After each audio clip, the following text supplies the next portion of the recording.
Oke, selanjutnya, nah ini contoh trakus piramidal dan ekstrapiramidal pada otot wajah. Trakus piramidal untuk menggerakkan otot wajah secara volunter, diperintah, disadari, dan trakus ekstrapiramidal untuk menggerakkan otot wajah secara involunter, otomatis. Nah, ini traktusnya berbeda, jalurnya berbeda. Ini piramidal untuk voluntary expression, ekspresi yang disengaja melewati jalur seperti ini. Kemudian ada extra piramidal yang diilustrasikan dengan warna hijau. Ini untuk involuntary expression, ekspresi wajah yang terjadi otomatis. Nah, ini jadi seperti ini.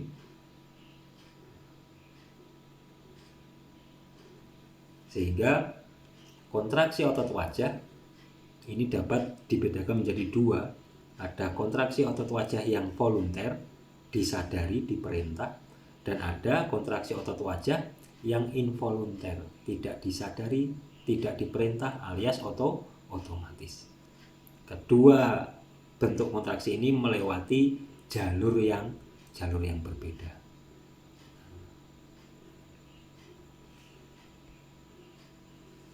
Oke, selanjutnya saraf motoris ini akan terbagi menjadi 5 cabang saraf motoris pada otot wajah.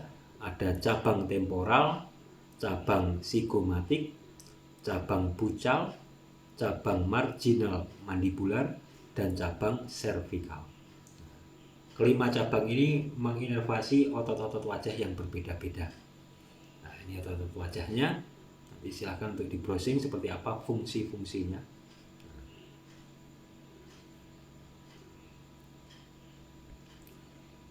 Selanjutnya, setelah saraf motoris, maka ada saraf parasimpatis dan saraf sensoris. Saraf parasimpatis inervasi kelenjar lakrimal dan kelenjar salivari. Saraf simpatis ini menginervasi kelenjar lakrimal untuk mengeluarkan air mata dan menginervasi kelenjar salivari. Ada dua, ada submaksilari dan ada sublingual. Ini untuk apa? Mengeluarkan air liur, mengeluarkan air dalam mulut.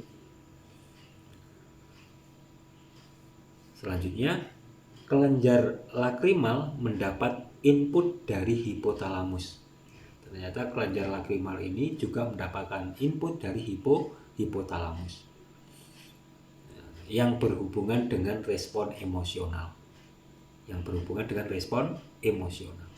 Ketika kita merasa sedih, maka secara refleks akan mengeluarkan air mata. Karena kelenjar lakrimal ini juga mempunyai input dari hipotalamus, hubungannya dengan respon emosional. Dan kelenjar lakrimal ini juga mempunyai input dari nukleus trigeminal. Nukleus trigeminal tadi ada saraf yang terjulur, saraf apa? Sensoris, general somatik. Nah, ketika ada rasa nyeri pada mata, ketika rasa mata tidak nyaman, pedas, panas, maka secara refleks kelenjar lakrimal akan mengeluarkan air mata. Selanjutnya, saraf parasimpatis dan sensoris tergabung dalam saraf intermedius. Nah, ini saraf parasimpatis dan saraf sensoris tergabung dalam saraf intermedius. Sedangkan saraf motoris ini akan berjalan sendiri. Ini dalam motor root. Sehingga berbeda ya jalurnya antara saraf sensoris parasimpatis dan saraf motoris. Selanjutnya, saraf sensoris inervasi rasa pada palatum, dasar mulut, dan 2/3 anterior lidah. Nah, ini saraf sensoris yang berasal dari nukleus solitarius, menginervasi 2/3 lidah, khususnya untuk merasakan rasa manis, dan menginervasi pada palatum, langit-langit mulut, dan dasar mulut.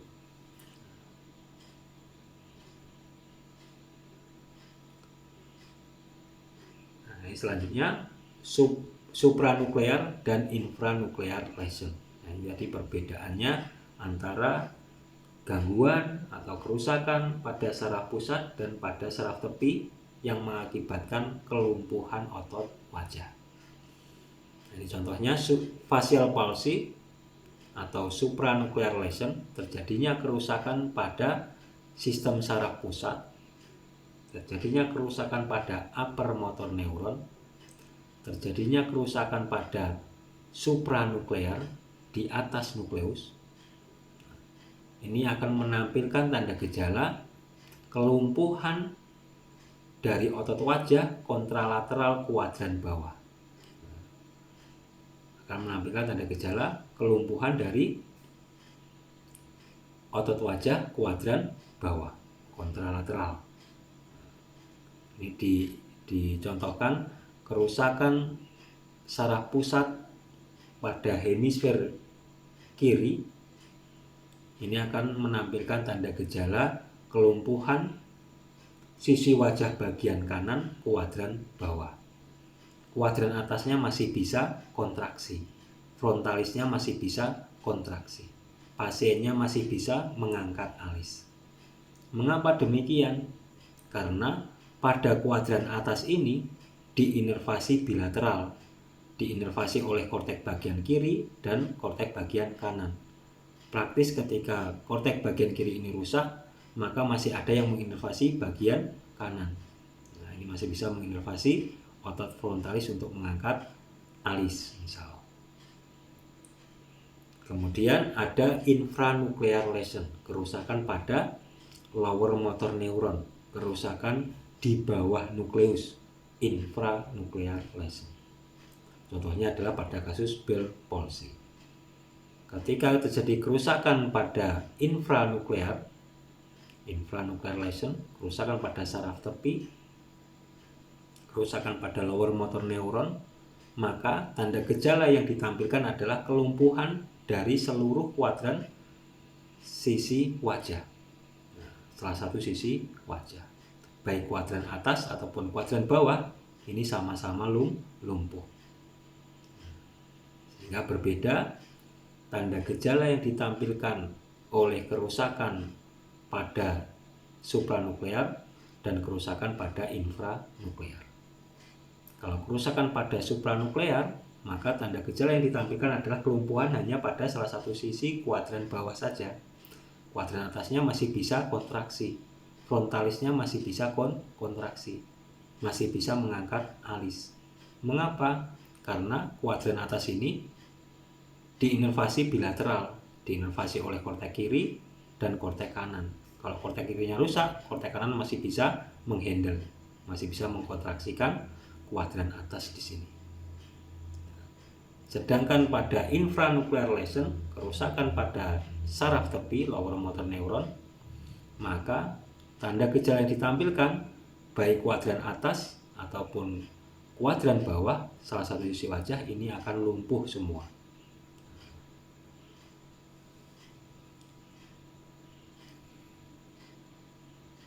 Oke, kemudian bentuk gangguan pada perjalanan saraf tepi. Bentuk gangguan pada perjalanan saraf tepi. Bentuk gangguan seperti apa?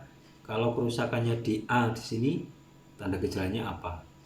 Kalau kerusakannya pada tingkat B di sini, tanda gejalanya apa? Pada tingkat C, pada tingkat D.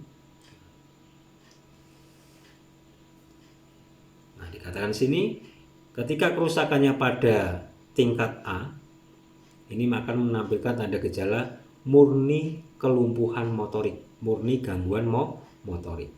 Nah, ini pada foramen stylomastoideus, pada foramen styloid. Nah, kemudian ketika kerusakannya pada tingkat B, maka akan menampilkan tanda gejala gangguan motorik, kemudian penurunan saliva, penurunan air liur, penurunan jumlah air pada mulut, dan terganggunya sensoris 2/3 anterior lidah. Nah, ini ketika kerusakannya pada tempat B di sini, pada pada tingkat B di sini. Akan menyebabkan kelumpuhan pada otot wajah, kemudian menurunnya kerja kelenjar dari submandibular dan sublingual, sehingga air liurnya sedikit, dan 2/3 anterior lidah ini tidak bisa merasakan manis karena terjadi kerusakan pada tingkat B di sini, di atas korda timpani,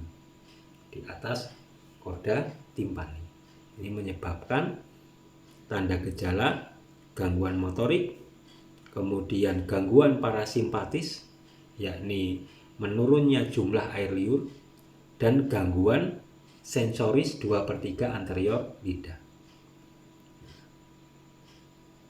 Kemudian ketika gangguannya pada tingkat C, lebih di atasnya di sini, maka gangguan A dan B tentu saja ditambah gangguan hiperakusis. Hiperakusis ini oversensitif terhadap suara. Ada suara sedikit terasa sakit di telinga. Mengapa demikian? Karena ini ada serabut saraf yang menginervasi otot stapedius. Otot stapedius ini nanti akan ketika dia kontraksi, dia akan menahan tulang stapit untuk mengetuk-ngetuk gendang telinga. Ketika ada kerusakan pada tingkat C ini, maka otot stapedius ini dia akan melemah, tidak menegang, lemah, sehingga tidak bisa memfiksasi tulang stapedius, sehingga ketika ada suara kecil, maka stapediusnya akan bergetar kuat, sehingga akan muncul tanda gejala hiperakusis. Ketika mendengar suara, langsung telinganya menjadi sakit. Pada kondisi normal, ketika tidak ada gangguan ya, maka inervasi saraf stapedius ini pada otot stapedius ini, dia membuat otot stapedius ini menegang, mengencang, sehingga tulang stapit yang sering mengetuk-ngetuk gendang telinga ini bisa terfiksasi. Ini ketika normal. Tapi ketika terjadi kerusakan pada tingkat C ini, maka inervasi pada otot stapedius ini akan berkurang atau menurun, bahkan hilang, sehingga ototnya tidak lagi menegang tapi mengendor, sehingga tulang stapedius ketika mendengar ada suara ini akan berguncang keras, tidak ada yang menahan, sehingga membuat tanda gejala hiperakusis, oversensitif pendengarannya. Ada suara sedikit sudah sakit di telinga. Kemudian ketika kerusakannya pada tingkat D, maka tanda gejala yang ditampilkan ABC ditambah menurunnya lakrimasi, menurunnya jumlah air mata, matanya cepat kering dan sakit, iritasi. Sehingga gangguan pada saraf tepi ini bisa terjadi pada tingkat A, tingkat B, tingkat C, dan tingkat D, di mana pada tingkat tersebut mempunyai tanda gejala yang berbeda-beda. Nah, ini contohnya. Ini pada tingkat batang otak ini ya. Ini ada pada tingkat pons, kemudian serabut saraf dari saraf facialis, saraf ketujuh ini dia akan terjulur keluar dari batang otak, ini melewati pontomedullary junction, pertemuan antara pons dan medula oblongata. Ini ada serabut saraf ketujuh kranial atau serabut saraf facialis keluar, kemudian menuju ke internal acoustic meatus. Nah, kemudian di sini ada geniculate ganglion. Geniculate ganglion ini sarafnya masih lengkap. Masih ada 5 serabut saraf. Dari geniculate ganglion ini, kelima serabut saraf tadi akan terpisah-pisah Ada yang menuju ke greater petrosal, ini sabu saraf parasimpatis, menginervasi kelenjar lakrimal, menginervasi kelenjar nasal juga. Kalau kelenjar lakrimal tadi apa? Untuk mensekresikan atau mengeluarkan air mata. Ketika kerusakannya pada tingkat geniculate ganglion, maka tanda gejala yang ditampilkan ABC plus menurunnya lakrimasi. Ketika kerusakannya pada geniculate ganglion. Ketika kerusakannya pada foramen stylomastoid, maka tanda gejala yang ditampilkan adalah kelumpuhan salah satu sisi wajah, kelumpuhan otot salah satu sisi wajah, pure motorik. Nah, ketika kerusakannya pada foramen stylomastoideus. Kalau kita lihat di sini, ternyata di sini juga ada saraf sensoris. Nah, ini saraf sensoris dari general somatik, dari nukleus trigeminal. Ini menuju ke belakang telinga.